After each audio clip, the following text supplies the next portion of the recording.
हिमालय के किसी सरोवर में कभी एक दानव केकड़ा निवास करता था। हाथी उसका सबसे प्रिय आहार था। जब भी हाथी के झुंड उस सरोवर में पानी पीने अथवा जल क्रीड़ा के लिए आते तो उनमें से एक को वह अपना आहार अवश्य बनाता।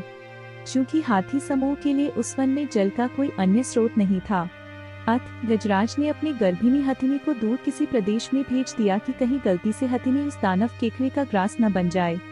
कुछ ही महीनों के बाद हथिनी ने एक सुंदर और बलिष्ठ हाथी को जन्म दिया।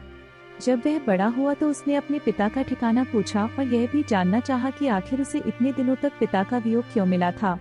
जब उसने सारी बातें जान ली तो वह माता की आज्ञा लेकर अपने पिता से मिलने हिमालय के उसी वन में आ पहुंचा। फिर उसने पिता को प्रणाम कर अपना परिचय देते हुए उस दानव केकड़े को मारने की इच्छा व्यक्त की और इस महान कार्य के लिए पिता की आज्ञा और आशीर्वचन मांगे। पिता ने पहले तो उसकी याचना ठुकरा दी, किंतु बार बार अनुरोध से उसने अपने पुत्र को पराक्रम दिखाने का अवसर दे ही दिया। पुत्र ने अपनी सेना तैयार की और अपने शत्रु की सारी गतिविधियों का पता लगाया।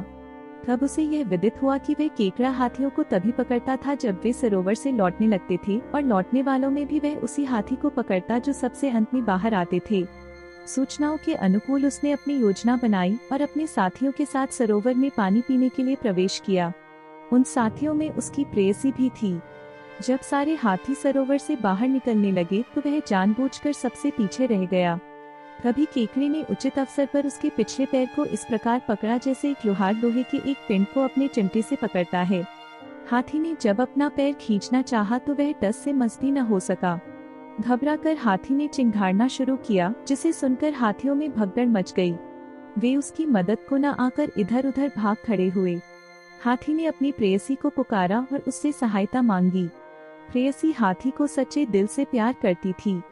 तत्काल अपने प्रेमी को छुड़ाने के लिए उसके पास आई और केकड़े से कहा, तू है एक बहादुर केकड़ा, नहीं है तेरे जैसा कोई दूसरा, हो वह गंगा या नर्मदा, नहीं है शक्तिशाली तेरे जैसा कोई बंदा।